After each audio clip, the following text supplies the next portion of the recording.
Welcome to this explainer. We're jumping right into something that is, frankly, incredibly sobering, but absolutely vital for us to understand. Late June 2026 brought an unprecedented, weeks-long heat dome that just settled directly over Europe. We're talking sustained temperatures of 40 to 45 degrees Celsius. This wasn't your typical hot summer week. It was a record-shattering, extreme event that literally changed the landscape of the continent. And to really grasp the severity of this, we have to talk about the human toll. Over 1,300. That is the staggering number of excess deaths confirmed by the World Health Organization since June 21st alone. France bore the absolute brunt of this crisis, suffering roughly 1,000 of those fatalities. When a weather event claims lives at that scale and that quickly, it demands our immediate attention. Which brings us to a quote that really hits the nail on the head. This was a full-scale humanitarian, infrastructural, and environmental emergency. We've got to shift our mindset away from brushing this off as just uncomfortable weather that makes you sweat. It was a systemic emergency.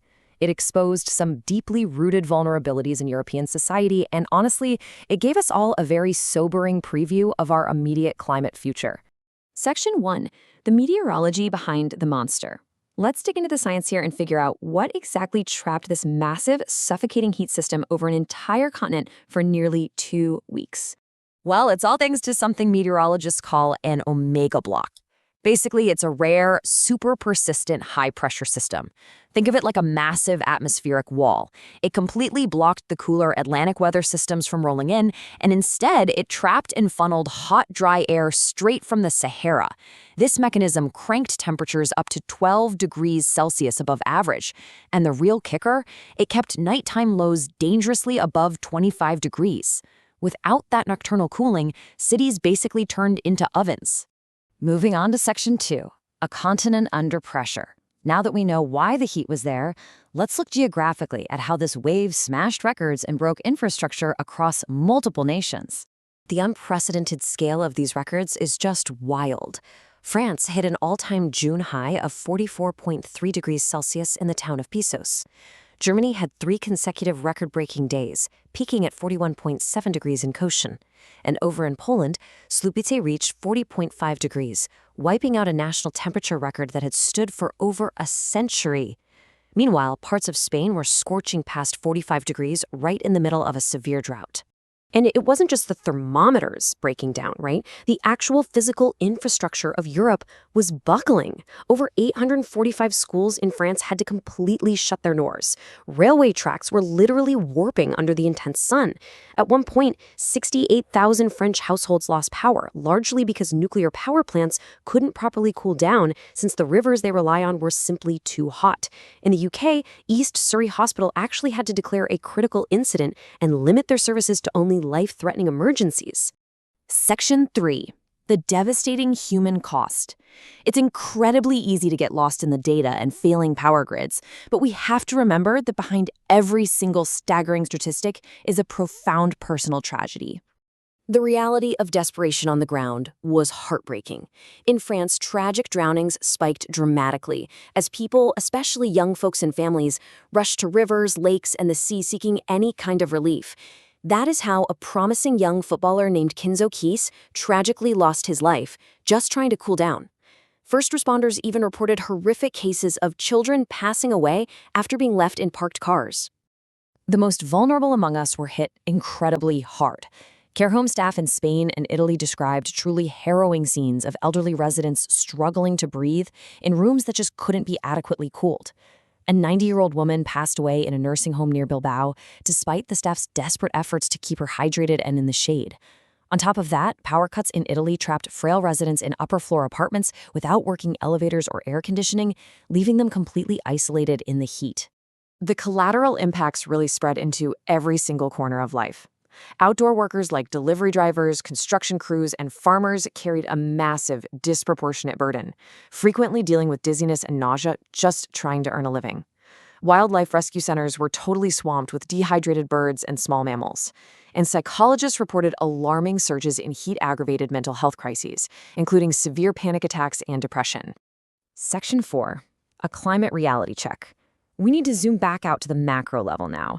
How does a disaster of this magnitude fit into our broader, long-term timeline of global warming? Well, this brilliantly illustrates the terrifying trajectory we're on. Back in 2003, the European heatwave caused an estimated 70,000 deaths. That was supposed to be our ultimate wake-up call. Fast forward to 2026, this new extreme event with over 1,300 initial deaths logged in just a few days.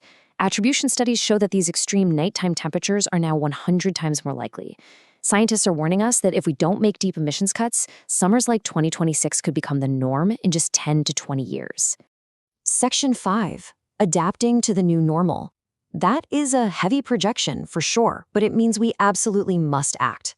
Let's see how governments are responding and what innovations are required to survive our rapidly warming urban centers. The 2026 crisis exposed some deeply reactive flaws. For example, highly vulnerable populations often couldn't even reach the designated cooling centers. But there's also tangible hope in new urban innovations. Cities are actively rolling out cool roofs, reflective pavements, and massively expanding urban forests to lower local temperatures. We're seeing the rise of district-level cooling, passive cooling architecture that naturally repels heat, and AI-powered weather forecasting that drastically improves our early warning systems. Section 6. Surviving the next wave. Systemic change is necessary, but what about you? Let's talk about the practical, life-saving measures you absolutely must take when the next heat dome strikes. So the crucial takeaway here is acting on these 5 steps. Number 1, hydrate constantly, even before you feel thirsty. 2, absolutely never leave dependents or pets in vehicles. 3, proactively check on your vulnerable neighbors. 4, strategize cross-ventilation in your home, meaning you only open windows when it's actually cooler outside. And 5, reschedule any strenuous outdoor tasks. You also need to learn the signs of heat stroke, like hot, dry skin or sudden confusion. If you or someone you know shows these signs, you must seek immediate medical help. The summer of 2026 was a massive stress test for our political will, our infrastructure, and honestly, our humanity. Europe, and really the whole world, has been given another unmistakable warning. The only remaining question is whether we will finally listen. We simply can't afford to fail this test again. Thank you so much for joining me for this explainer. I know it's a heavy topic, but understanding it is step 1 toward resilience and real change. To dive deeper into these topics and keep learning about how we navigate this climate reality, for more, visit our website, Farsa Solution. Stay safe out there, stay cool, and keep learning.